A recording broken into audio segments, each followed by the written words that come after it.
दोस्तों, welcome to my YouTube channel learn India. ठीक है दोस्तों, तो आज के इस वीडियो में हम लोग बात करेंगे चैप्टर 8 का ट्रिगोनोमेट्री रेशियो यानी त्रिकोणमितीय अनुपात का ऑल फार्मूला देखेंगे। ठीक है दोस्तों, क्योंकि इस चैप्टर को बनाने के लिए फार्मूला याद होना बहुत ज़रूरी होता है। ठीक है दोस्तों, और इस फार्मूला से ऑब्जेक्टिव भी एग्जाम में बहुत ज़्यादा पूछे जाते हैं। ठीक है दोस्तों, तो चलिए हम लोग पहले समझते हैं राइट ट्राइंगल यानी समकोण त्रिभुज। ठीक है, तो पहले हम लोग समकोण त्रिभुज से समझते हैं। ठीक है, इसमें दो तरह का एंगल बनता है। ठीक है, जैसे कि मान लीजिए एंगल ए।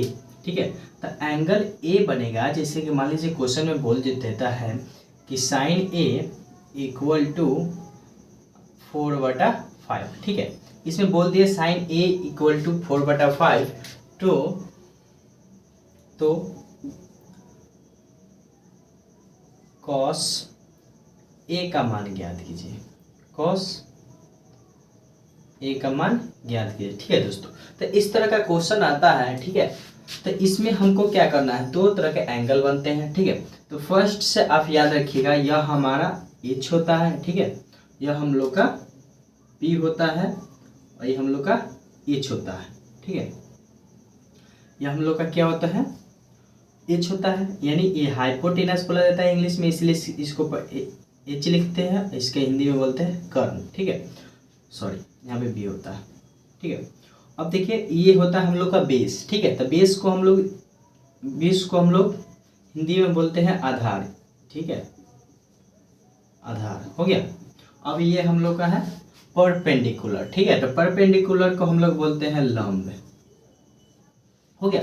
अब देखिए ये तो हम लोग का नॉर्मल त्रिभुज ऐसे होता है। ठीक है, तो याद रखिएगा, जब भी आपको एंगल सी से दिया जाए, जैसे कि बोल देगा कि साइन सी इक्वल टू 4/5, यानी साइन सी इक्वल टू 4/5, यानी आपको इस एंगल से दिखना है। ठीक है दोस्तों, यहाँ पे सी है, तो यानी आपको इस एंगल से दिखना है। तो देखिए इस एंगल से देखिएगा ना, तो याद रखिएगा जिस एंगल से देखेंगे उसके सामने वाला हमेशा कोण पी होता है। ठीक है, यदि आप एंगल सी से देखते हैं तो इसके सामने देखिए ये है ए और बी, तो इसके सामने ए और बी आ रहा है, तो हमेशा पी होगा। ठीक है, तो पी जब निकल जाता है और एच मेरा फिक्स रहता है, एच कभी चेंज नहीं होता है, कोई भी एंगल से देखेंगे। ठीक है, तो एच मेरा चेंज नहीं होता है। ठीक है, और दो चीज मालूम चल गया, तो तीसरा तो हमको अब खुद ही पता चल जाता है। ठीक है, क्योंकि इसमें तीन चीज है, एक है कर्ण, आधार और लंब। ठीक है, यदि हम लोग पहले लंब पता कर लेते हैं और हम लोग का कर्ण तो फिक्स होता है। ठीक है, तो हम लोग का बेस आसानी से निकल जाता है। ठीक है, अब देखिए इस त्रिभुज के बारे में बात करते हैं। ठीक है, इसमें देखिए मान लीजिए बोल देगा साइन ए। ठीक है, तो साइन ए बोला मतलब एंगल ए से दिखना है आपको। ठीक है, तो एंगल ए से देखने के लिए याद रखिएगा, इसमें भी देखिए इसके सामने ये जो चिन्ह आ रहा है ना, यानी जिस एंगल से देखिएगा उसके सामने जो चिन्ह आएगा उसके सामने हमेशा पी होता है। ठीक है, पी हो गया। तो देखिए इस एंगल से देखें तो इसका नीचे पी हो गया और एच तो हम लोग का फिक्स है। ठीक है, और यदि हमको पी और एच मालूम चल गया तो हमको क्या पता करना है, बी, तो बी जो बच गया जो बी हो गया। ठीक है दोस्तों, तो याद रखिएगा जिस एंगल से देखिएगा उसके सामने वाला कोण हमेशा पी बनाता है, यानी लंब बनाता है। ठीक है दोस्तों, तो इसका हो गया।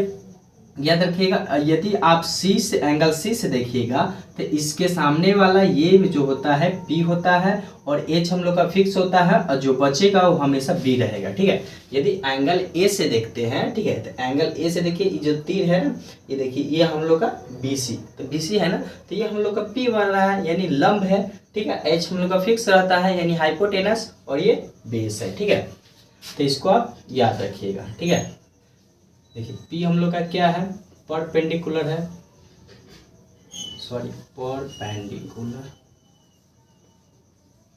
ठीक है, और एच हम लोग का हाइपोटेनस है और बी हम लोग का बेस है। ठीक है, इसको हम लोग हिंदी में बोलते हैं हाइपोटेनस को कर्ण। ठीक है, बेस को आधार और परपेंडिकुलर को लंब बोलते हैं। ठीक है, अब हम लोग सेकंड समझते हैं पाइथागोरस प्रमेय। ठीक है, पाइथागोरस प्रमेय को समझते हैं। देखिए पाइथागोरस प्रमेय का फॉर्मूला होता है कर्ण स्क्वायर इक्वल टू लंब स्क्वायर प्लस आधार स्क्वायर। ठीक है, इसको हम लोग इंग्लिश में लिख सकते हैं H square plus P square plus B square, ठीक है। अब इससे 3 फार्मूले निकलते हैं, ठीक है। इसमें 3 व्यक्ति के, मान लीजिए 3 व्यक्ति के, 2 व्यक्ति के बीच में रिलेशन हो पता हो हमको, तो तीसरा व्यक्ति का रिलेशन हम लोग पता कर सकते हैं, ठीक है। तो हम लोग देखिए इससे हम लोग 3 फार्मूला निकालते हैं, ठीक है। जैसे कि मान लीजिए हमको root under P square plus B square, ठीक है। एक तो फार्मूला यह होता है, यह फार्मूला क्यों होता है, ठीक है। मान लीजिए हम लोग को जो क्वेश्चन मिलता है उसमें मान लीजिए हमको p का वैल्यू मालूम है, ठीक है, और b का भी वैल्यू मालूम है, ठीक है, लेकिन हमको h नहीं मालूम है। तो h निकालने के लिए हम लोग यह फार्मूला का यूज करेंगे, h बराबर root under P square plus B square, ठीक है। और मान लीजिए बाय द वे आपको, ठीक है, मान लीजिए आपको h का मान दिया गया हो, ठीक है, और p का भी मान दिया गया हो, ठीक है। तो आपको b निकालना है, तो b निकालने के लिए भी फार्मूला हमको पता होना चाहिए। तो देखिए b निकालने के लिए क्या होता है कि h है ना, h में से देखिए b निकालना है, तो b और h मालूम चल गया, तो किसको घटाना है, h में से p को घटा देना है, ठीक है। तो हम लोग का b के लिए फार्मूला हो गया, ठीक है। तो b निकालने के लिए फार्मूला क्या होता है, b निकालने के लिए लिखेंगे b equal to root under H square minus P square, ठीक है। उसी तरह, ठीक है, मान लीजिए हमको p निकालना है, क्या निकालना है, p निकालना है, यानी लंब निकालना है, ठीक है। तो p निकालने के लिए सेम कीजिएगा H square minus B square, ठीक है। याद रखिएगा सिर्फ h निकालने के लिए ना हमको दोनों एंगल को जोड़ा जाता है, यानी इसको जोड़ेंगे, ठीक है। और बाकी मान लीजिए हमको कभी, मान लीजिए हमको h और p मालूम है, ठीक है, तो हमको b निकालना है, तो b निकालने के लिए फॉर्मूला लगाएंगे b equal to H square minus P square, ठीक है। उसके बाद सेकंड में मान लीजिए हमको b और h मालूम है, ठीक है, हमको निकालना है p, तो p निकालने के लिए फॉर्मूला को यूज करेंगे p equal to root under H square minus P square, sorry B square, ठीक है दोस्तों। तो इतना हो गया। उसके बाद हम लोग नेक्स्ट देखते हैं, ठीक है। चलो इसको मिटा देते हैं, देख लीजिए एक बार।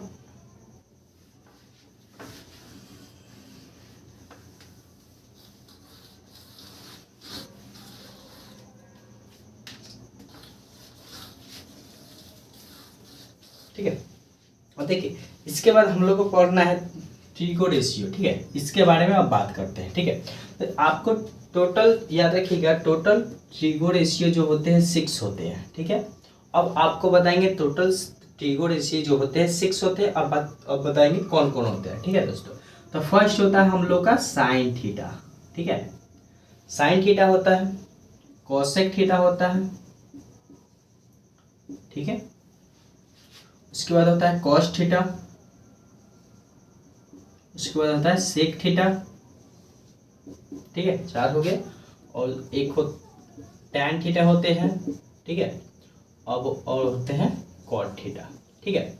अब देखिए इसका भी सब फॉर्मूले होते हैं, ठीक है। जैसे कि मान लीजिए एक त्रिभुज हम इधर बना लेते हैं, ठीक है। नॉर्मली ए बी और सी, ये हमेशा 90 डिग्री होता है, हम इस एंगल से देख रहे हैं, ये हमारा P और H और ये B, ठीक है। तो देखिए साइन का एक फार्मूला होता है, साइन का फार्मूला होता है P बटा H होता है, ठीक है, यानी साइन का फार्मूला होता है P बटा H, यहाँ से आ जाए। अब देखिए साइन यदि आप याद करते हैं तो आपको कॉस आसानी, कॉसेक आसानी से याद हो जाएगा, ठीक है, क्योंकि साइन का उल्टा होता है कॉसेक। अब देखिए P बटा H है तो इसको H पलट देती है और P को नीचे ला देती है, हो गया, तो आपका कॉसेक निकल गया, ठीक है। अब देखिए कॉस के लिए भी फार्मूला होता है कि b बटा एच होता है, ठीक है। यदि आप कॉस याद कर लेते हैं तो आपको सेक याद हो जाएगा आसानी से, ठीक है। इसमें भी क्या करना है कि जो नीचा है उसको ऊपर कर देना और ऊपर को नीचा कर देना है, ठीक है। तो हम लोग सेक का निकालेंगे, होता है एच बटा बी, ठीक है, यह फार्मूला होता है। अब इसी तरह हम लोग को टैन देखेंगे, ठीक है। टेन का फार्मूला होता है हम लोग का, ठीक है, टेन का हो जाएगा p बटा बी होता है, ठीक है। और देखिए यदि टेन याद कर लेते हैं तो आपको कोट आसानी से याद हो गया, क्योंकि इसका अपोजिट होता है, ठीक है। तो आप याद कर लीजिएगा, क्योंकि यह फार्मूला है ना, आपको जब एक्सरसाइज को बनाइएगा NCERT को तो 8.1, ठीक है, 8.1 में यह 6 रेशियो आपको याद होंगे तभी आपसे सवाल बन पाएंगे, नहीं तो बनाना बहुत मुश्किल है। ठीक है दोस्तों, तो देखिए याद कर लीजिए, साइन थीटा बराबर क्या होता है, पी बटा एच। इसी का उल्टा कॉसेक थीटा बराबर क्या होता है, एच बटा पी। कॉस थीटा बराबर बी बटा एच। सेक थीटा बराबर एच बटा बी। और टैन थीटा बराबर पी बटा बी। और कॉट थीटा बराबर बी बटा पी। ठीक है, तो हम लोग का रेशियो हो गया, त्रिको रेशियो। ठीक है, अब हम लोग देखेंगे, यह हम लोग का त्रिको रेशियो का फॉर्मूला है। ठीक है, देख लीजिए। ठीक है, अब हम लोग आगे देखते हैं।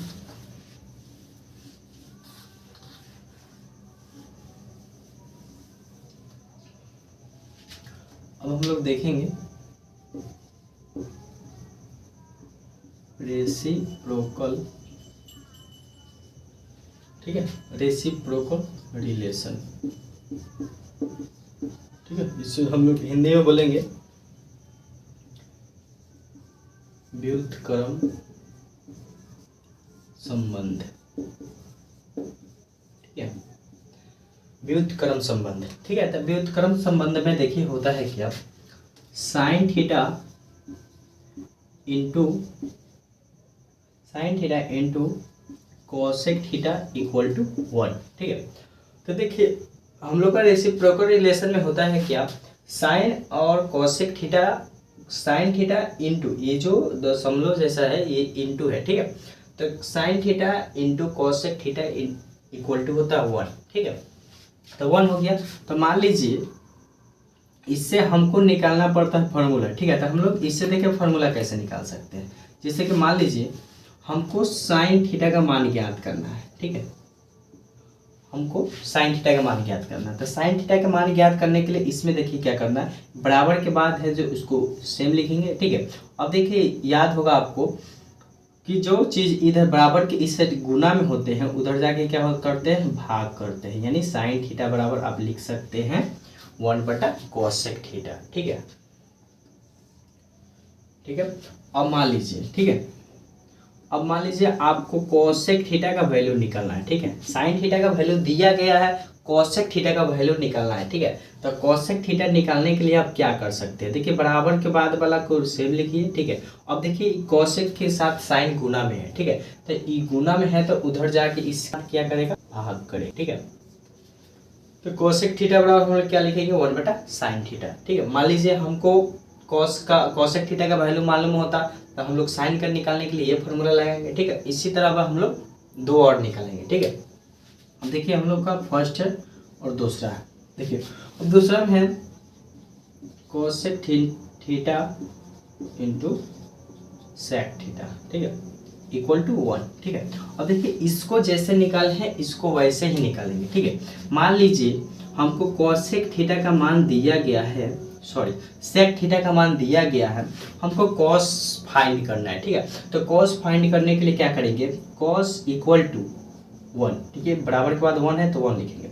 अब देखिए इधर कॉस के साथ सेक गुना में है ना, तो उधर जाके क्या करेगा, भाग करेगा। ठीक है, फर्स्ट हो गया। और देखिए सेकेंड में क्या होता है, मान लीजिए बाय द वे हमको कॉस थीटा का मान दिया गया है, हमको निकालना है सेक थीटा। ठीक है, तो सेक थीटा निकालने के लिए हम लोग लिख सकते हैं 1 बटा कॉस थीटा। हो गया, तो ये हम लोग का 2 हो गया। और तीसरा देखते हैं। ठीक है, तीसरा में इधर लिख देता हूँ। ठीक है, अब देखिए अब होता है tan theta into cot theta equal to 1। ठीक है, tan theta into cot theta equal to 1 होता है। ठीक है, तो यह सब फार्मूला का यूज आपको जैसे जैसे चैप्टर को बनाइएगा वैसे वैसे आपको यूज समझ में आएगा। ठीक है, तो मान लीजिए हमको कॉट का वैल्यू दिया गया है 10 फाइंड करना है, तो डायरेक्ट फार्मूला लगाएंगे 1 बटा कॉट थीटा। ठीक है, मान लीजिए हमको कॉट का वैल्यू टैन का वैल्यू दिया गया है, कॉट निकालना है, तो कॉट निकालने के लिए फार्मूला लगाएंगे 1 बटा टैन थीटा। तो ये हम लोग का 3 थे, यानी रेसिप्रोकल रेशियो हम लोग कितने 3 है। ठीक है, तो इसको आप देख लीजिएगा, अच्छे से याद कर लीजिए, इससे आपको सब्जेक्टिव बनाने में बहुत आसानी होगी, इससे ऑब्जेक्टिव भी पूछा जाता है। ठीक है, चलिए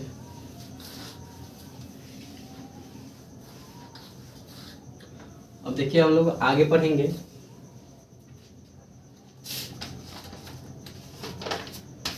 ठीक है,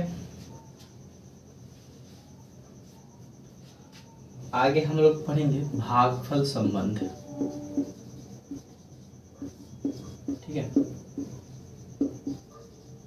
देखिए भागफल संबंध में क्या होता है, दो फॉर्मूले आपके याद करने हैं, सिर्फ दो फॉर्मूले। ठीक है, भागफल संबंध में होते हैं एक tan theta equal to formula होता है और दूसरा cot थीटा फॉर्मूला होता है। ठीक है, और देखिए tan थीटा का फॉर्मूला होता है sin थीटा बट्टा cos थीटा। ठीक है, तो हम लोग पीछे याद किए थे कि tan थीटा इक्वल टू होता है 1 बटा cot थीटा, वो भी होता है, और tan थीटा इक्वल टू होता है p बटा b होता है, वो भी होता है। ठीक है, अब इसी तरह हम लोग इसको cot निकालना है। ठीक है, तो देखिए ये जो cos नीचे है इसको ऊपर भेज देंगे, तो cos थीटा जो ऊपर है इसको नीचे ला देंगे, तो हो गया sin थीटा। तो देखिए tan थीटा वाला फॉर्मूला होता है sin theta equal to cos theta, cot theta equal to cos बटा sin थीटा। यह दो फॉर्मूले होते हैं भागफल संबंध में। ठीक है, तो इसको आप देख लीजिएगा। उसके बाद अब हम लोग आते हैं स्क्वायर रिलेशन। ठीक है,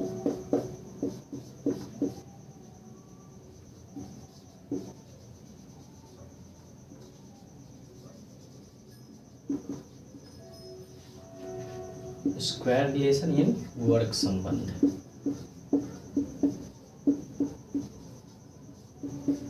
ठीक है, अब देखिए वर्ग संबंध में होता क्या है। ठीक है, वर्ग संबंध में भी आपको तीन फॉर्मूले पढ़ने होते हैं। ठीक है, फर्स्ट होता है आपको sine square theta plus cos square theta equal to 1। ठीक है, आपको क्या करना है, सिर्फ यह फॉर्मूला को बहुत अच्छे तरीके से याद करना है। ठीक है, तो देखिए इसको आप याद करना है ना, तो आपको फार्मूला निकालना आसान होता है। ठीक है, जैसे कि देखिए मैं बताता हूँ, जैसे कि मान लीजिए हमको इस फार्मूला से सिर्फ साइन स्क्वायर थीटा का मान चाहिए।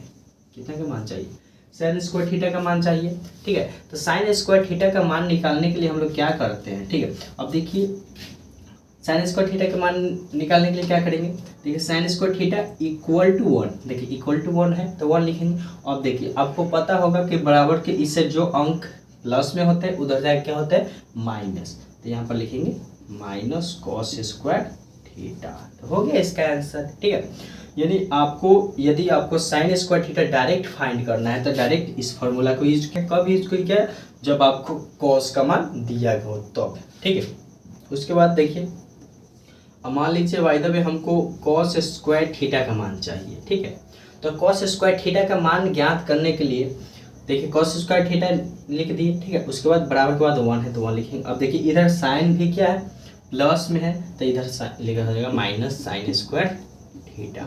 ठीक है, अब देखिए इस फॉर्मूला का कब यूज कीजिएगा, मान लीजिए साइन स्क्वायर थीटा का मान आपको दिया गया है। ठीक है, आपको डायरेक्ट cos स्क्वायर थीटा का मान चाहिए तो ये फॉर्मूला आप यूज कर सकते हैं। ठीक है, अब देखिए दूसरा है। ठीक है, देखिए दूसरा है sec square theta minus tan square theta. ठीक है, इक्वल टू 1। इसमें भी देखिए sec square theta minus tan square theta equal to 1 होता है। ठीक है, अब देखिए इससे भी इसी तरह का दो फार्मूला निकलेगा। ठीक है, मान लीजिए आपको टेन स्क्वायर का मान निकालना है, टेन स्क्वायर थीटा का मान निकालना है, तो tan square theta equal to देखिए tan square theta equal to क्या होता है, देखिए इक्वल के बाद क्या है 1 है, हो गया। अब देखिए हो गया, अब देखिए हमको सेक तो निकालना था, सॉरी टेन निकालना है, तो टेन को हम क्या करेंगे, अब देखिए इस सेक इधर प्लस में है ना, यहाँ देखिए माइनस रहेगा, और ये प्लस में है तो उधर जा क्या होगा माइनस सेक स्क्वायर थीटा। लेकिन हम लोग को इसको माइनस को इस माइनस को उधर भेजना होता है। ठीक है, तो उस माइनस को इधर भेजेंगे तो ये चेंज होता है सेक स्क्वायर थीटा माइनस 1 होता है। तो आपको यह नहीं याद करके आपको यह याद रखना है कि टेन देखिए tan square theta equal to sec square theta minus 1 होता है। ठीक है, उसके बाद देखिए नेक्स्ट हमको मान लीजिए सेक स्क्वायर थीटा का मान ज्ञात करना है, तो सेक स्क्वायर थीटा का मान ज्ञात करने के लिए पहले तो 1 होगा। अब देखिए माइनस में उधर जाए क्या हो जाएगा प्लस में, तो सेक स्क्वायर थीटा बराबर क्या याद कीजिएगा, सेक स्क्वायर थीटा बराबर याद कीजिएगा 1 प्लस टेन स्क्वायर थीटा। ठीक है, उसके बाद लास्ट एक और है, देख लीजिए, ओ सॉरी इसको आप देख लीजिए, नोट कर लीजिए कि आपको बहुत आपके लिए क्वेश्चन बनाने के लिए बहुत इंपॉर्टेंट है। ठीक है, अब देखिए 3 नंबर है, देखो 3 नंबर में होता है cosec square theta minus cot square theta, ठीक है, cosec square theta minus cot square theta, ठीक है। तो इसी तरह का इसमें भी 2 फॉर्मूले निकलेंगे। मान लीजिए आपको कोसेक स्क्वायर थीटा का मान चाहिए और कॉट का दिया गया हो तो डायरेक्ट फार्मूला यूज करेंगे 1 प्लस कॉट स्क्वायर थीटा, ठीक है। 1 तो 1 हो गया, अब देखिए माइनस में है उधर जाके प्लस हो गया, इसी से फार्मूला निकला है, ठीक है। उसके बाद मान लीजिए आपको कॉट स्क्वायर थीटा का चाहिए फार्मूला, ठीक है, मान चाहिए, तो इसको आप लिख सकते हैं कोसेक स्क्वायर थीटा माइनस 1, ठीक है।